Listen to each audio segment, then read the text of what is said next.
అండి అందరూ ఎలాగున్నారు. ఈరోజు మీకు ఎగ్ బోండా ఎలా తయారు చేయాలో చూపించబోతున్నానండి.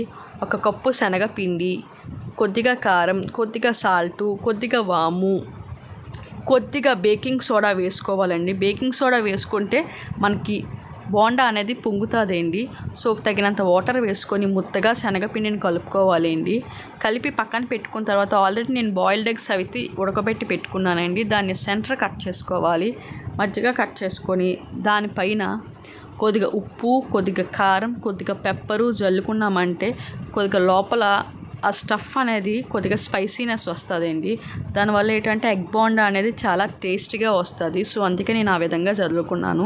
ఈలోపు మనం ఇది అయ్యేలోపు మనం ఒక ప్యాన్ పెట్టుకొని ఆయిల్ వేసుకొని హీట్ చేసుకుందామండి. ఈలోపు బాగా హీట్ అవుతుంది.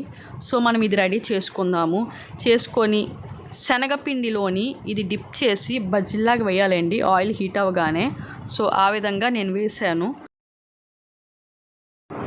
మీడియం ఫ్లేమ్లో పెట్టుకోవాలండి మంట అనేది. మీడియం ఫ్లేమ్లో పెట్టుకొని వేపితే లోపల కూడా కొద్దిగా ఫ్రై అవుతుంది. శనగపిండి పైన కూడా లోపల కూడా. సో రోస్ట్గా ఫ్రై చేసుకోవాలండి. ఫ్రై చేసుకొని పక్కన పెట్టేసి చూడండి ఏ విధంగా డెకరేట్ చేస్తాను. ఈ విధంగా డెకరేట్ చేస్తే పిల్లలు ఇష్టంగా తింటారు కదండి. సో దీన్ని మనం ఇంకా డెకరేట్ చేసుకోవాలంటే దీన్ని సెంటర్కి కూడా కట్ చేసుకోవచ్చండి. సో ఈ విధంగా అయితే ఎగ్ బోండా రెడీ అయ్యండి. వీడియో కనుక నచ్చినట్టయితే ఒక లైక్ కొట్టండి. ఇంకా మంచి వీడియోలు ఎన్నో ఉన్నాయండి. దాన్ని చూడాలంటే సబ్స్క్రైబ్ చేసుకోండి.